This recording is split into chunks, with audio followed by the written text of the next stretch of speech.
Good morning and welcome to episode 270 of Coffee with Mr. Green. Today we are in the construction classroom, the laboratory where a lot of things get built. I have a very special guest, Mr. Hinson. He is our construction teacher at Newport High School. Mr. Hinson, my first question is, what do you feel like is the importance of having construction programs, and what sort of skills does that give our students through school and then the rest of their life? Well, I think it's extremely valuable for a high school student to be exposed to just the construction industry.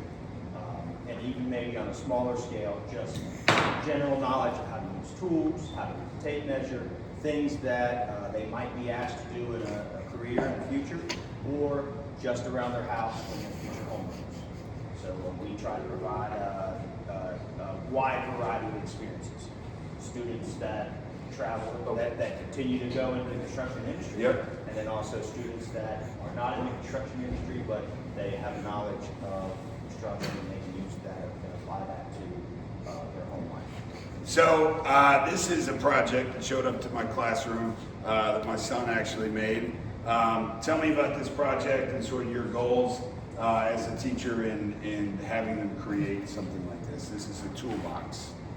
So, Intro to Construction, which is the first class in the sequence here at Newport High School. This is the first project that students get to complete and then take home. As they complete it all on their own. And it's the first time that they have to think through a task from the start to the finish.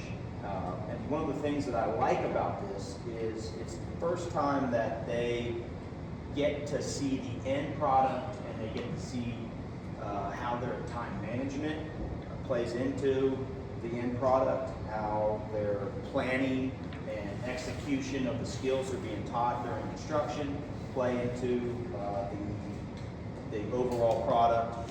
I have some students that get done and then they realize that, oh wow, I rushed through that. I could have taken a little bit more time. There was more time available.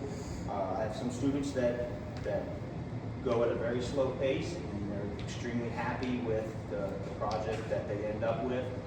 I also like the fact that this is something that often probably goes home with students, gets put on a shelf, and hopefully 40 years from now, they pull it off the shelf and then they have fond memories, hopefully, of being in this room, being in Newport High School. I love that. And I like to think that happens.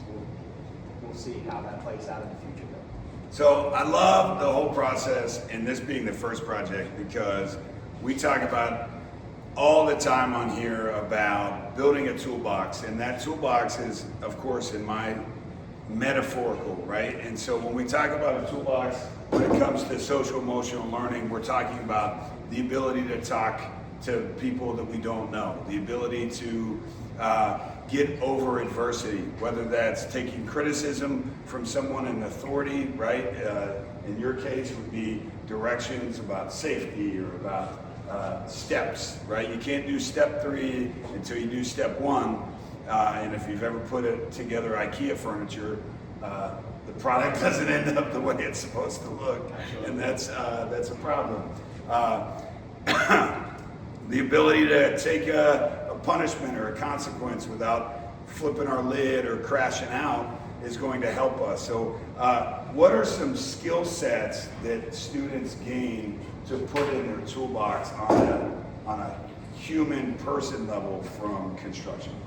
So we're evolving into a gig economy, and your ability. So I always like to tell students that carpentry is a trade that you can use it for minor things at your home, or you can make millions of dollars doing it.